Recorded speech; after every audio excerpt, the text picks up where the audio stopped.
suis ici pour qu'on jase du 150e de Kaplan, qui a débuté début janvier avec la belle cérémonie d'ouverture. Est-ce que tu peux m'en parler, s'il vous plaît? Oui, certainement.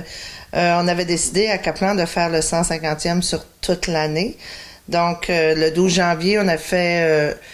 on pourrait dire comme un genre de spectacle de variété dans l'église. On avait choisi l'église parce que c'est comme notre plus grande salle de spectacle à Kaplan où est-ce que les gens puissent s'asseoir. On était beaucoup axés sur les personnes âgées. On est allé chercher les doyens. On avait pris, je crois, là, c'est à peu près une dizaine. Ils n'avaient peut-être pas 10, mais ils ont fait leur entrée. C'est eux qui recevaient la population, en réalité, pour célébrer.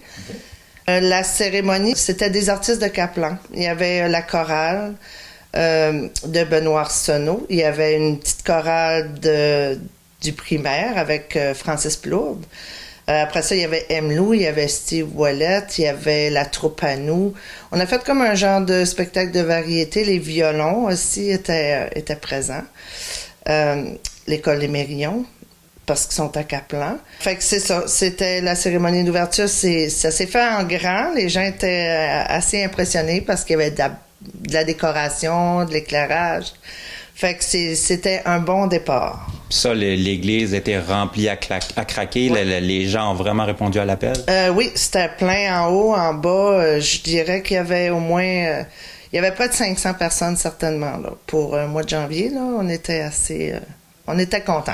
La pièce de théâtre, comment ça fonctionnait? Est-ce que c'était vraiment la troupe à nous qui s'occupait de la petite mise en scène ou c'était en collaboration avec le comité du 150e? Ben, ils n'avaient pas monté une pièce au départ. Donc, ce qu'on a fait avec eux, on a sorti des légendes de Kaplan, on a sorti des histoires de Kaplan. Puis eux, ils ont fait comme... C'était pas de l'improvisation, mais c'était libre. Là. Il y avait le petit sujet, puis on partit avec ça. Là. Donc, c'est vraiment une belle activité là, pour débuter le 150e. Puis si on prend en large tout ce qui a été fait en lien avec la programmation officielle, est-ce que tu peux me parler des autres activités? Les autres activités, par la suite, en mars, il y avait... on a fait un souper spaghetti. C'était un clin d'œil au Festi-Neige, en réalité, parce qu'à Kaplan, il y a eu de 93 à 2008, il y avait un Festi-Neige. Donc, on s'était dit, les gens, c'était comme les derniers souvenirs qu'il y avait. Puis, on avait fait un sondage dans la population en 2022 demandant ce que les gens voulaient. Puis, les gens voulaient un Festi-Neige. Par manque de bénévoles, on n'a pas réussi à faire un Festi-Neige, mais on a fait une soirée. On a sorti des photos. Les gens ont vraiment aimé. C'était une soirée, après ça dansait. Il y avait un band, là. C'était le Garage Band qui était là.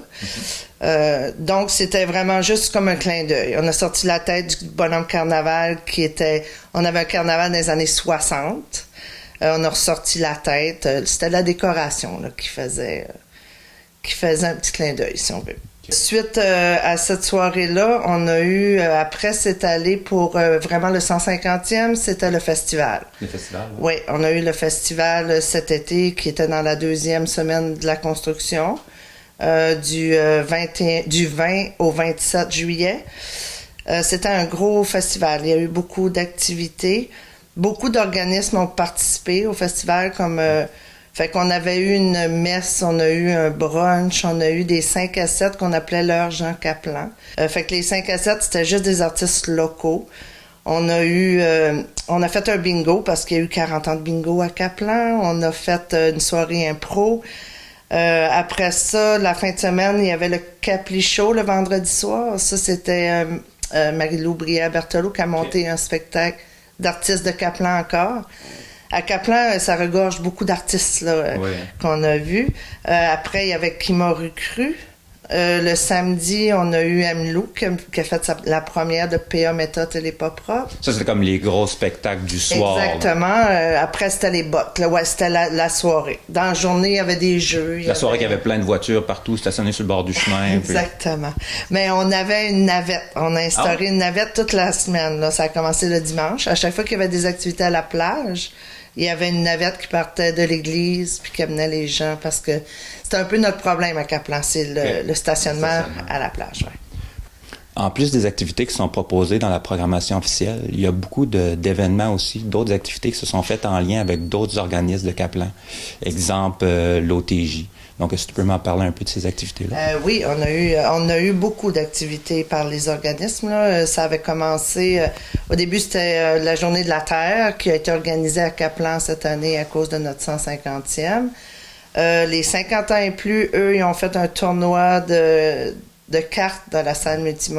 Il y avait au moins 200 personnes, là. C'était quand même assez incroyable. L'OTJ, nous autres, on a fait la fête nationale. On a eu le volet régional cette année à Kaplan. Fait que c'était une grosse fête nationale à la plage. Là, exactement. Ouais. Il y avait le 23 au soir et le 24, parce qu'à Kaplan, on célèbre toujours sur 2 jours. Mm-hmm. On avait le groupe dans le shed qui est venu le 23 au soir. Les pompiers qui ont fait la compétition de pompiers à Kaplan. Il y a eu le rassemblement de caravaning que le comité de caravaning a fait. Fait que c'est pas mal. Tout récemment, il y a eu une activité aussi avec les galopeurs, je crois. Oui, exactement. Dimanche, c'était les galopeurs. On avait 170 coureurs à Kaplan. C'est beaucoup. Oui, vraiment. Kaplan est populaire.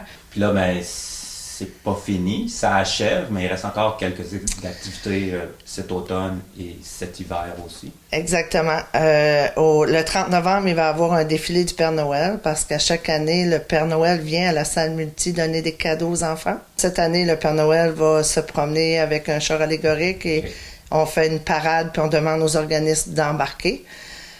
Puis le 31 décembre, ça va être la clôture du 150e qui va se faire à la salle multifonctionnelle et probablement un souper au centre communautaire en même temps, là. Puis là, ben, on va revenir sur l'année, mais on va regarder plus vers le futur, là, parce que Festival Souvenir, il y avait un musée. On était souvent dans le passé, là, ouais, exactement. Ouais. C'est vraiment des belles activités. C'est un beau 150e, puis je crois que les gens ils ont vraiment apprécié. Je crois que oui, on a eu beaucoup de bons commentaires.